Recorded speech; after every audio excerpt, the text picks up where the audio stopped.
Meghan Markle's publicity stunt trip to Chicago has just blown apart Prince Harry's UK security lies. But apparently for me, that doesn't matter. She's trying to do this to get some decent PR after the Australian disaster. But for me, actually, Brittany, what she doesn't realise is she's just literally thrown a grenade into Harry's claim about why he needs security. Did you like it? I'm almost speechless. I tried so hard.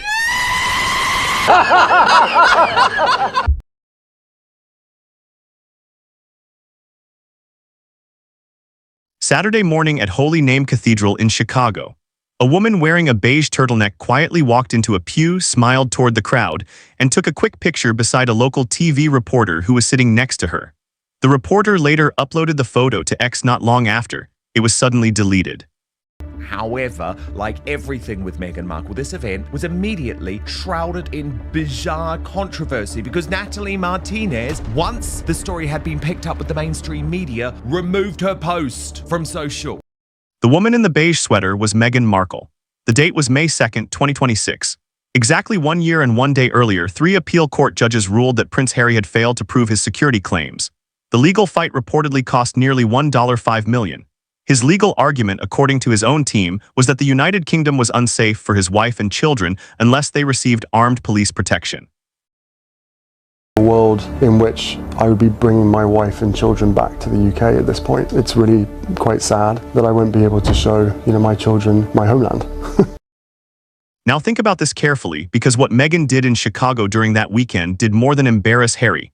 In one fast news cycle, it completely undercut the biggest legal battle the Sussexes have ever pushed. And biographer Tom Bauer, who has warned about this pattern for years, kept saying proof would eventually appear.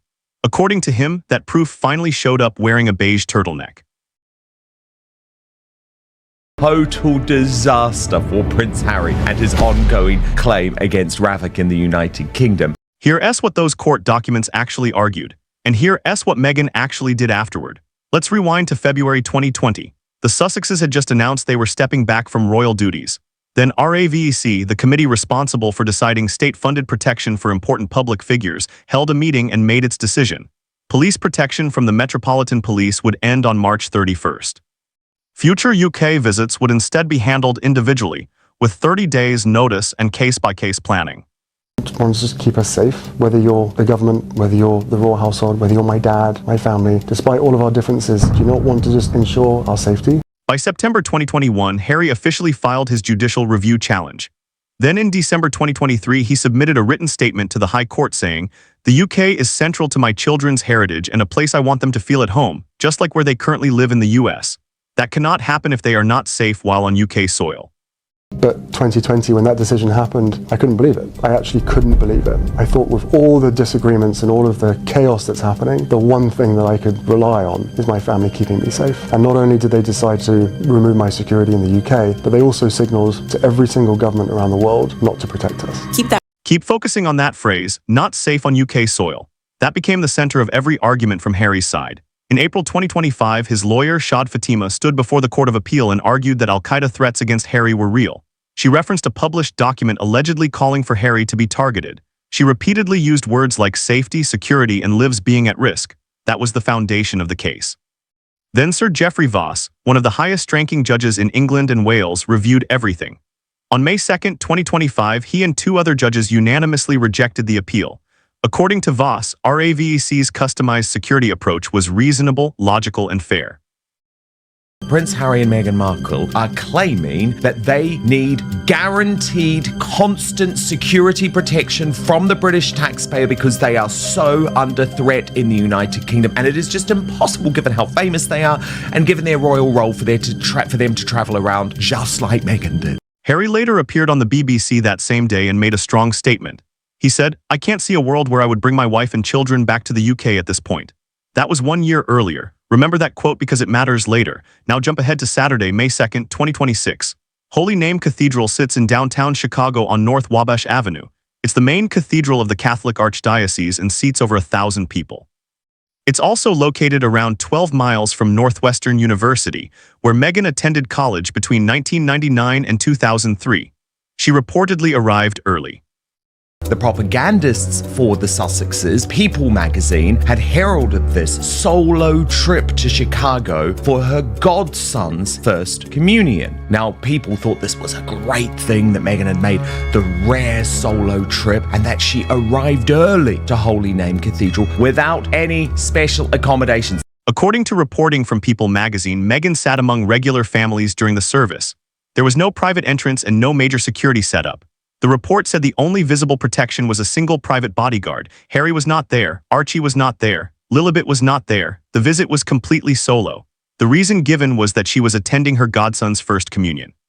Maybe on a normal day, Brittany, we could say actually good. She's realized she is just normal, but then it's like, what happened in terms of this local television celebrity posting the picture? Then the moment it's picked up by People magazine, Brittany, she deletes it. Well, I'm sorry. I'm not born yesterday. We know the stunts Sunshine Sachs, Meghan's PR company, pulls. It's like, let's get this organically on the internet. Then we can say that People magazine have picked it up via the post. I know how this game works. I used to play this game. We're not stupid.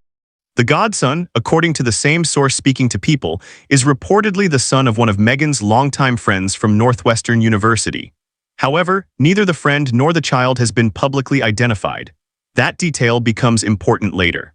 Natalie Martinez is a journalist, a TV reporter. She knows how this game works. She specifically pointed out that it was Meghan in the picture with her child. So of course this was all planned. Then local TV reporter Natalie Martinez posted a photo to X with the caption, "Yep, that is exactly who you think it is next to me." Martinez had attended the same mass because her own daughter was also receiving First Communion. The post was later deleted, though Martinez has not publicly explained why. Chicago sees more people shot to death in a typical year than the entire UK sees by guns over several years combined. That is, of course, a political issue, but so is Prince Harry and Meghan Markle trying to claim that it is too dangerous for them to travel here without the UK taxpayer having to foot the bill forevermore. Are we still here? Just to suffer? So now look at the full picture. Meghan Markle attended a public church service in Chicago with only one private bodyguard, no heavy perimeter, no state protection, no large security detail, and Chicago, statistically speaking, has a much higher homicide rate than London. Reports from 2025 place Chicago around 14.6 homicides per 100,000 residents, while London was closer to 1.1. Even though Chicago's crime numbers improved, the city was still far more dangerous than the place Harry argued was unsafe for his family. Now read Harry's old BBC quote again. He said he couldn't imagine bringing his family back to Britain because of security fears. Yet Meghan voluntarily traveled into a city with far higher violent crime rates. The Eucharist. Be a Catholic who has been confirmed and has already received the most holy sacrament of the Eucharist and who leads a life of faith in keeping with the function to be taken on. But there's another detail in the People article that many mainstream outlets completely skipped over. And this part raises serious questions involving Catholic canon law. Official Catholic rules clearly explain who can serve as a godparent during a Roman Catholic baptism. Canon 874, paragraph 1, states that a godparent must be a confirmed Catholic who has already received the Eucharist. Have completed the 16th year of age unless the diocesan bishop has established another age or the pastor or minister has granted an exception for a just cause. Paragraph 2 goes even further. It says that a baptized non-Catholic Christian may only participate alongside a Catholic sponsor and only as a witness, not as an actual godparent. She became Anglican, I believe, in March or April 2017 because she wanted to convert. She didn't need to, but she wanted to convert to Anglicanism, or she became an Anglican to marry Harry. So, as far as we know, she belongs to the Anglican Church. Here's where critics really started pushing back. Meghan Markle was baptized into the Church of England at age 36 on March 6, 2018. The ceremony took place at St. James's Palace and was performed by Justin Welby using water from the Jordan River. Those details are publicly documented. to Chicago, but also point out that Chicago, even compared to the dangerous city in the United Kingdom, Sadiq Khan's hellhole London, which I repeat, I criticize every single day because I live here and I've seen the destruction of the city. Even compared to London, Chicago is incredibly dangerous. It matches the UK's entire homicide toll, despite having just 4% of the population. Last year, Chicago recorded 460 homicides. That was the lowest in 60 years, but still an enormous number for one city. By comparison, England and Wales, with a population of 60 million, recorded 522 homicides. So Chicago's population, only 2.7 million. In raw numbers, one mid-sized American city produced almost as many murders as the whole of England and Wales combined. That means, Meghan, your chances of being murdered in Chicago is roughly 18 times higher than here in the UK. Here's where critics really started pushing back. Meghan Markle was baptized into the Church of England at age 36 on March 6, 2018. The ceremony took place at St. James's Palace and was performed by Justin Welby using water from the Jordan River. Those details are publicly documented. Security worries about the Philippines. Well, your dad's in America now. Brittany, like, what's stopping you? You got on the plane to Chicago to go and, go and see this godson that we've never heard of at his Holy Communion. What's stopping you seeing your dad? Nothing. Yes, she attended Immaculate Heart High School in Los Angeles as a student, but attending a Catholic school does not automatically make someone Catholic. So either the People article used the word godmother loosely for PR purposes, or there are church details that have not been publicly explained. Critics argue that her team chose language that sounded emotionally appealing even if it wasn't technically accurate. I mean, Harry and Meghan think the vast majority of the world is stupid. It's quite dumb on their part because the collective knowledge of the internet and everybody watching them is much greater than the two of them combined. And before anyone says that criticism is unfair, remember this detail. Meghan's own media team reportedly provided the information to People magazine. They selected the wording. So either they didn't understand Catholic rules or they knowingly used the term because it sounded better publicly. For many critics, this reflects a broader pattern. Use respected institutions, whether the royal family, religion, or personal situations, as part of image management. Give the press language that sounds polished and hope nobody checks closely. But now attention turns back to the security issue. Critics immediately started comparing Harry's court arguments against Meghan's Chicago visit. Harry's filings argued that private security could not replace official state protection. Yet Meghan entered a busy Chicago cathedral using only one private guard and no visible perimeter security. Harry's legal team argued that their safety and lives were at risk. Yet Meghan voluntarily traveled alone into a city with far higher violent crime statistics than London while using the exact security setup Harry's lawyers called insufficient. Harry also used the New York paparazzi car chase incident as proof that private security failed them in America. Yet Meghan attended a public church service where she was photographed openly by a TV reporter while still relying on that same private setup. No emergency upgrades, no visible concerns. Then there's the Al-Qaeda threat argument. If those threats remain active worldwide, critics argue they wouldn't suddenly disappear outside Britain. Either the danger applies internationally or it was overstated during court proceedings. Harry also claimed the security ruling restricted his family's freedom. But Meghan clearly exercised that freedom by traveling independently into a major American city without armed state police. Harry's team argued that RAVEC's customized UK security arrangements were unsafe. Yet Meghan's own source admitted she had no special arrangements at all in Chicago.